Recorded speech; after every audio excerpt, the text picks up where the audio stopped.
بسم اللہ الرحمن الرحیم۔ الکلام ما تضمن کلمتین بالاسناد۔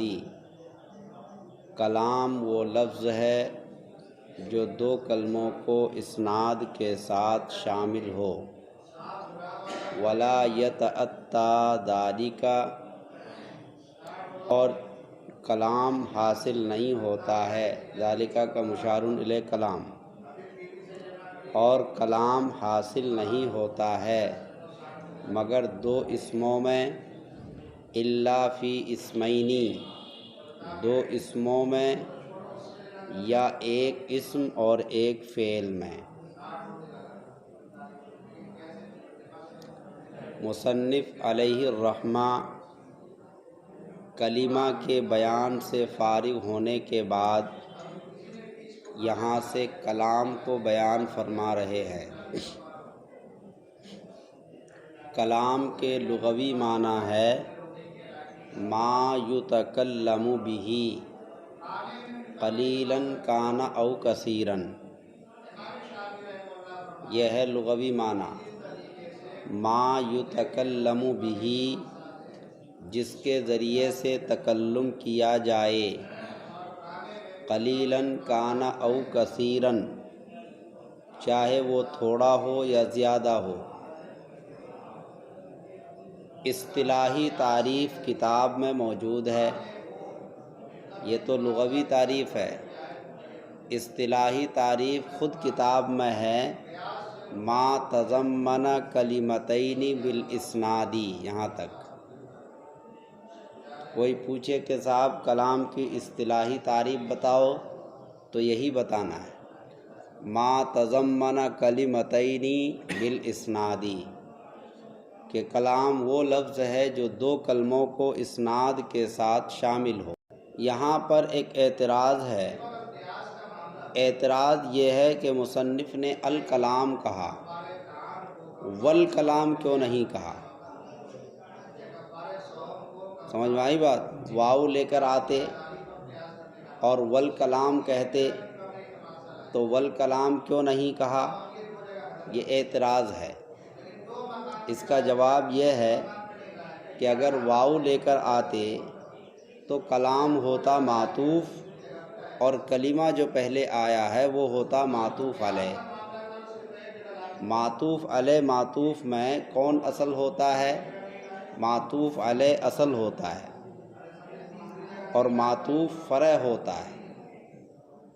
سمجھ میں آئی بات؟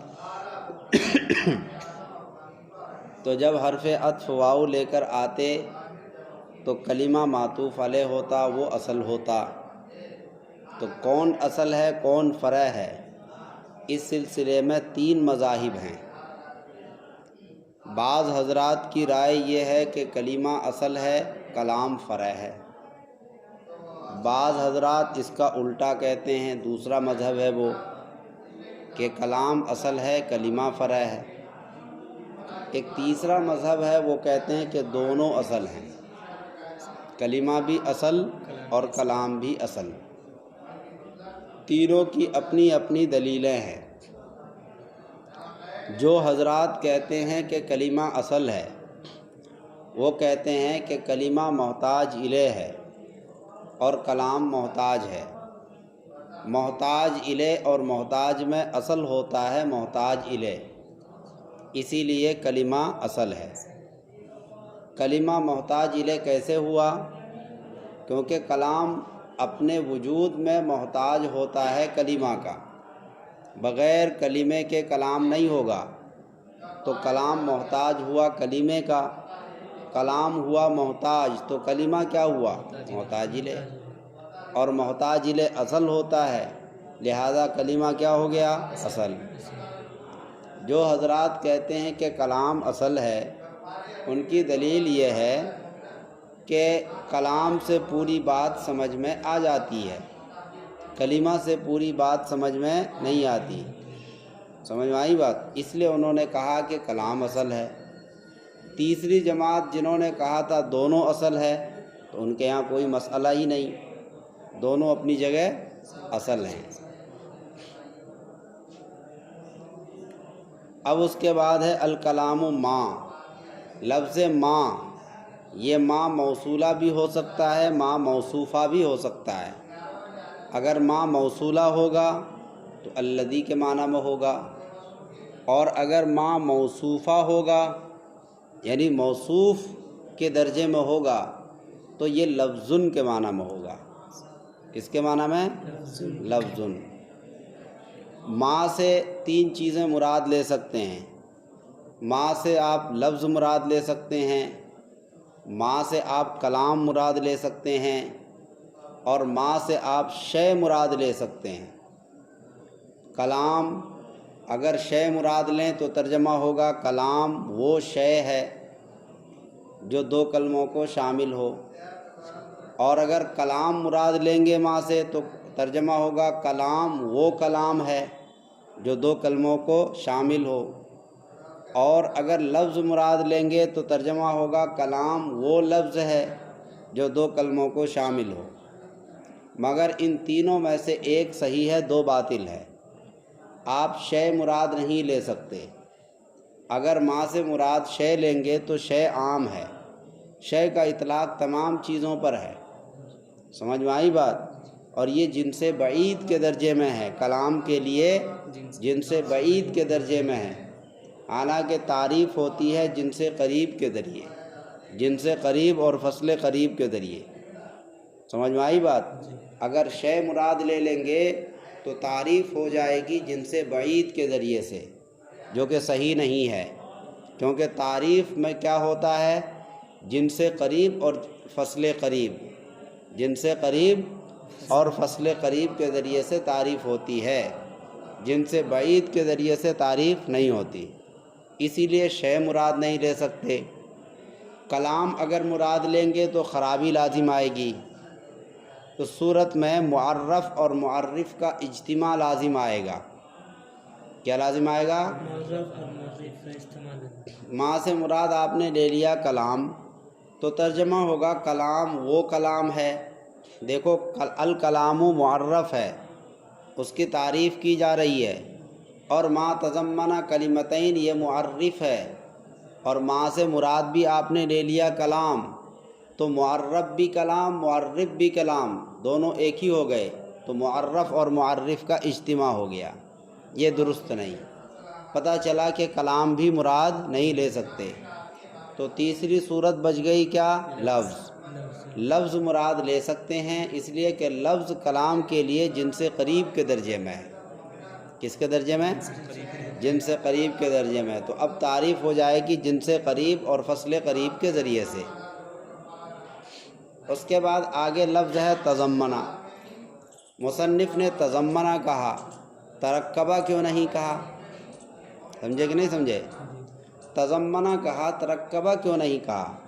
اس کا جواب یہ ہے کہ تضمین اور ترکیب میں تھوڑا فرق ہے. ترکیب کے لیے دونوں کلموں کا لفظوں میں ہونا ضروری ہے. ترکیب کے لیے دونوں کلموں کا لفظوں میں ہونا ضروری ہے. جیسے زید قائم میں زید لفظ ہے، قائم بھی کیا ہے؟ لفظ ہے، دونوں لفظوں میں ہے. اور تضمین کے لیے دونوں کلموں کا لفظوں میں ہونا ضروری نہیں. جیسے اضرب کے اندر 2 کلمے ہیں مگر ایک حکمن ہے. سمجھ میں آئی بات؟ ایک حکمن ہے، اضرب ایک کلمہ ہے، اور اسی کے ضمن میں انت فاعل ہے جو کہ حکمن کلمہ ہے، تو لفظوں میں دونوں نہیں ہے. تضمین کے لیے دونوں کلموں کا لفظوں میں ہونا ضروری نہیں. اگر ترکبہ کہتے تو اضرب جیسا فعل نکل جاتا. کون نکل جاتا؟ اضرب جیسا فعل، یعنی جو لفظوں میں 2 کلمے نہ ہو، حکمن ہو. آگے بالاسناد کہا گیا. بالاسناد، یہاں اسناد سے مراد ہے اسناد تام، اسناد ناقص مراد نہیں ہے. اسناد سے مراد ہے اسناد تام. اسناد ناقص جیسے موصوف صفت کی اسناد، مضاف مضاف الیہ کی اسناد. سمجھ میں آئی بات؟ یہ سب بھی یہاں بھی اسناد ہے. ایک کلمے کی نسبت دوسرے کلمے کی طرف یہاں بھی کی جاتی ہے. غلام و زید میں زید کا غلام، غلام کی نسبت کر دی گئی زید کی طرف، لیکن یہ نسبت ناقصہ ہے۔ تو یہاں اسناد سے مراد ہے کہ اسناد تام ہو۔ آگے ہے ولا یتعطا، عطا یاتی اتیان کے معنی آنا جانا۔ اعتراض یہ ہوگا کہ لا یتعطا عطا یاتی اتیان سے نکلا ہے، تعطا یتعطا تعطین، اصل یہ فعل ہے تعطا یتعطا، اسی سے فعل مضارع ہے تفاعل سے۔ تو عطا یاتی اتیان مجرد میں ہے، اس کے معنی آنا جانا۔ آنا جانا یہ ذی روح کی صفت ہے۔ آنا جانا کس کی صفت ہے؟ آتا جاتا کون ہے؟ جس کے اندر روح ہو، ذی روح کی صفت ہے، اور کلام تو ذی روح نہیں ہے، تو پھر یہاں لا یتعطا کیوں کہا؟ تو اس کا جواب یہ دیا کہ لا یتعطا لا یحصل کے معنی میں ہے۔ لا یتعطا یہ لا یحصل کے معنی کو مستلزم ہے، کیونکہ آنے جانے کے لیے حصول لازم ہے۔ آدمی کہیں آئے گا جائے گا کیوں؟ کچھ حاصل کرنے کے لیے۔ یہاں تم آئے کیوں؟ علم حاصل کرنے کے لیے، تو آنا علم کے لیے ہوا نا۔ تو آنا جانا یہ حصول کو لازم ہے، تو جب حصول کے لیے آنا جانا لازم ہوا تو لا یتعطا ہو گیا لازم۔ سمجھ میں آئی بات؟ حصول کے لیے آنا جانا کیا ہو گیا؟ آنے جانے کے لیے حصول ہو گیا لازم، حاصل ہونا لازم ہوا، تو لا یتعطا ہو گیا ملزوم۔ آپ یوں بھی کہہ سکتے ہیں کہ یہ لا یتعطا لا یحصل کے معنی کو مستلزم ہے، تو لا یتعطا ہو گیا ملزوم اور لا یحصل ہو گیا لازم۔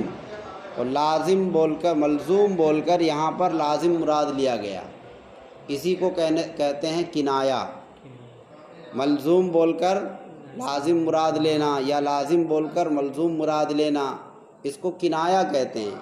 کنایہ کی تعریف ہے الکنایۃ ابلغ من التصریح، کنایا صراحت سے بھی زیادہ بلیغ ہوتا ہے۔ کسی بات کو آپ صراحت کے ساتھ کہیں وہ اتنی اچھی نہیں ہوتی جتنی اچھی کنایے سے کہیں، کیونکہ کنایے سے کہنے میں سامنے والے کو تکلیف بھی کم ہوتی ہے، اور یہ جو کچھ کہنا چاہ رہا ہوتا ہے وہ کہہ بھی ڈالتا ہے۔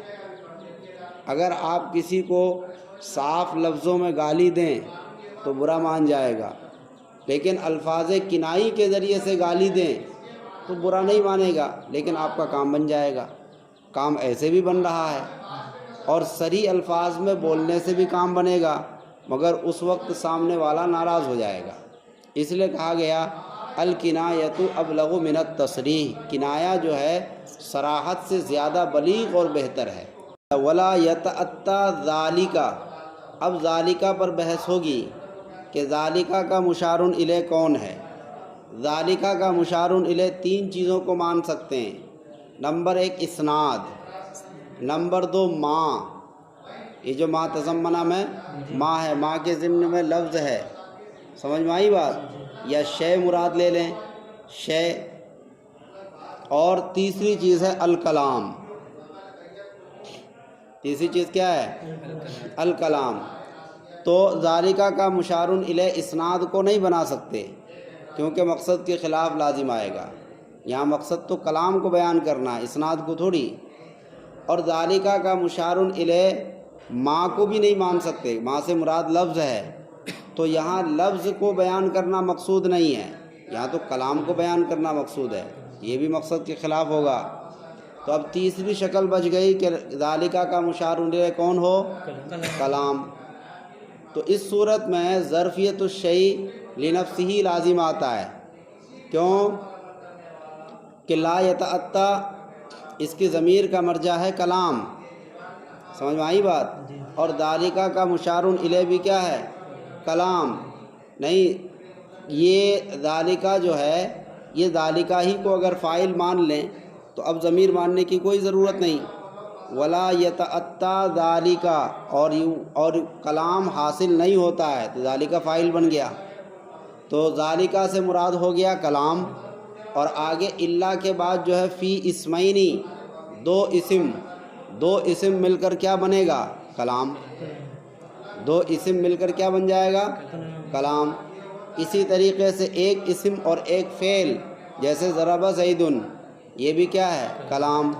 تو اب دیکھو ذالکہ کا مشار الیہ ہوا کلام، اور اسمین کے اندر جو دو اسم ہیں یہ بھی کیا ہے؟ کلام۔ تو ترجمہ ہوگا کلام حاصل نہیں ہوتا ہے مگر دو کلام میں، کلام حاصل نہیں ہوتا ہے مگر دو کلام یا ایک کلام، کلام حاصل نہیں ہوتا ہے مگر کلام میں۔ تو کلام حاصل ہو رہا ہے کس سے؟ کلام ہی سے۔ تو یہ ظرفیت الشیء لنفسی ہو گیا، شے کا ظرف بن جانا خود اپنی ذات کے لیے۔ تو یہ کلام ظرف بن گیا کس کے لیے؟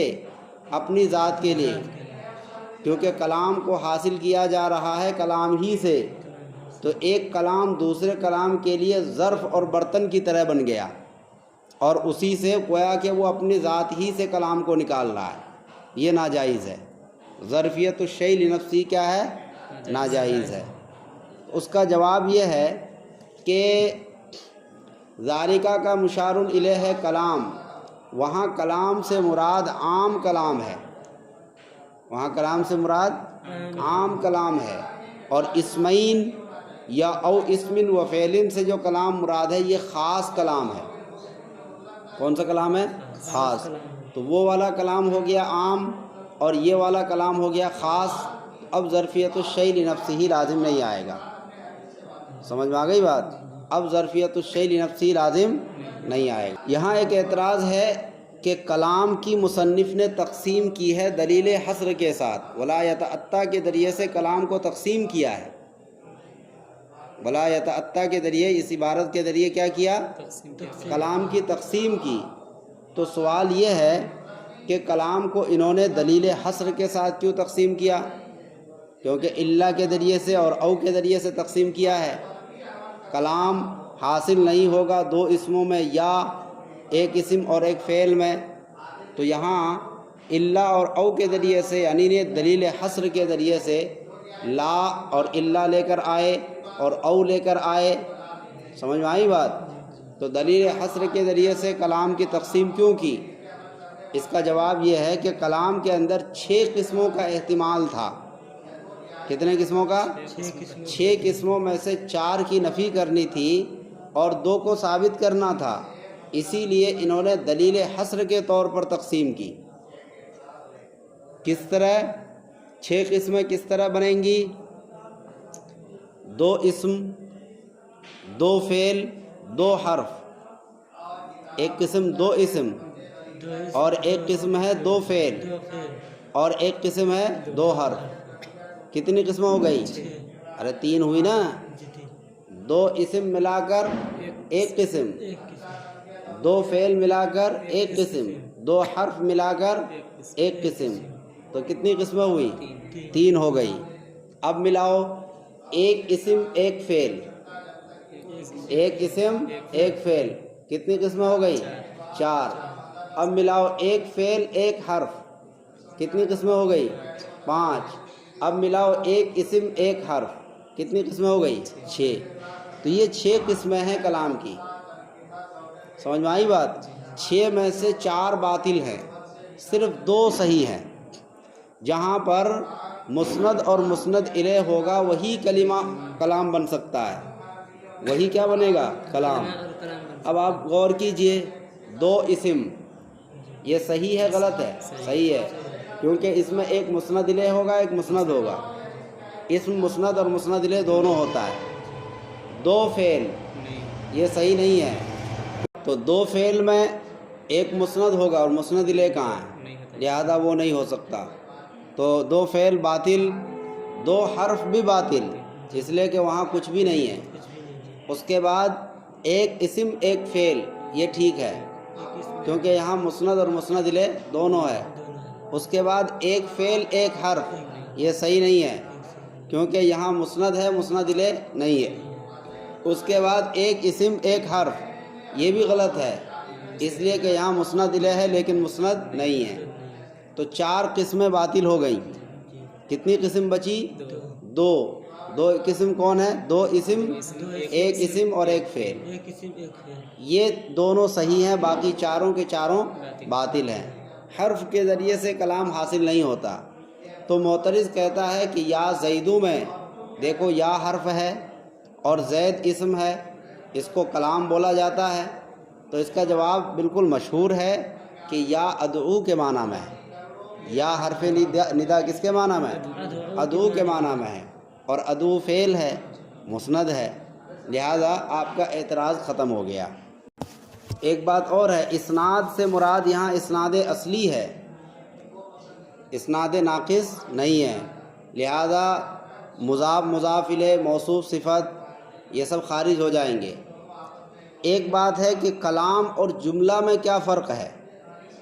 کلام اور جملہ میں کیا فرق ہے؟ دونوں میں تھوڑا فرق ہے۔ جملہ کہتے ہیں جو مقصود بالذات ہو، سمجھ میں آئی بات؟ اس کے اندر اسناد اصلی ہو اور مقصود بالذات بھی ہو، مقصود بالذات ہو یا نہ ہو، دونوں باتیں ہیں۔ جس کے اندر اسناد اصلی ہو ساتھ ساتھ وہ مقصود بالذات ہو یا نہ ہو بھی سکتا ہے، نہیں بھی ہو سکتا ہے۔ اور کلام کے اندر ایسا نہیں ہے، کلام کہیں گے جس کے اندر اسناد اصلی ہو لیکن مقصود بالذات بھی ہو۔ تو کلام ہو گیا خاص اور جملہ ہو گیا عام، سمجھ میں آئی بات؟ جہاں پر خاص ہوگا وہاں عام ضرور ہوگا، لیکن جہاں عام ہو وہاں خاص کا ہونا ضروری نہیں، ہو بھی سکتا ہے نہیں بھی ہو سکتا ہے۔ جیسے جہاں انسان ہوگا وہاں حیوان ضرور ہوگا، لیکن جہاں حیوان ہو ضروری نہیں کہ وہاں انسان بھی ہو۔ جیسے بیل حیوان ہے لیکن انسان نہیں ہے۔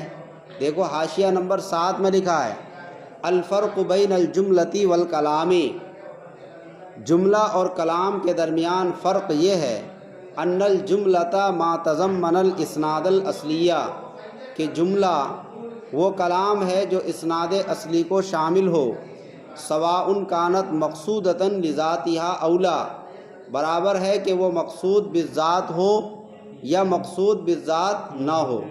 والکلام ما تضمن، اور کلام وہ لفظ ہے جو اسناد اصلی کو شامل ہو، وکان مقصودا لذاتہ، اور وہ مقصود بالذات بھی ہو۔ سمجھ میں آئی بات؟ تو اس میں ایک ہی بات ہے کہ یہ مقصود بالذات ہوگا، اور اس میں دونوں باتیں ہیں، مقصود بالذات ہو بھی سکتا ہے نہیں بھی ہو سکتا ہے۔ اس لیے آگے کہا فَكُلُّ كَلَامٍ جُمْلَةٌ، چنانچہ ہر کلام جملہ ہو سکتا ہے، وَلَا تَنْعَكِسْ، لیکن اس کا الٹا نہیں ہوگا کہ ہر جملہ کیا بن جائے؟ کلام بن جائے۔ تو پتہ یہ چلا کہ جملہ یہ ایک طرح سے اس کے اندر مقصود بالذات اور مقصود بالذات نہ ہونا دونوں باتیں ہوتی ہیں۔ تو جیسے کہہ دیا جاتا ہے کہ بھئی یہ جملہ تھا، یعنی یہ ہم نے ایسے ہی کہہ دیا تھا، اس کا کوئی مقصد نہیں تھا۔ جیسے ایک صاحب نے کسی چیز کا وعدہ کیا تھا، اس نے وہ وعدہ پورا نہیں کیا، بعد میں اس کو پریس والوں نے ان سے پوچھا کہ صاحب آپ نے تو یہ وعدہ کیا تھا الیکشن سے پہلے، پھر آپ نے اس کو پورا کیوں نہیں کیا؟ تو انہوں نے کہا کہ وہ تو جملہ تھا۔ کیا کہا تھا؟ وہ جملہ تھا، اور جملہ کا مطلب انہوں نے کیا لیا؟ بھئی ہم نے بولا تھا لیکن وہ مقصود بالذات نہیں تھا، اس کے کرنے کا کوئی ارادہ نہیں تھا۔ تو یہ عام الفاظ میں بھی بولا جاتا ہے کہ یہ جملہ ہے، یعنی پھینکنے کو بھی جملہ کہتے ہیں کہ یہ آدمی پھینک رہا ہے، جملہ بنا بنا کر پھینک رہا ہے، اس کا کوئی مقصد نہیں ہے۔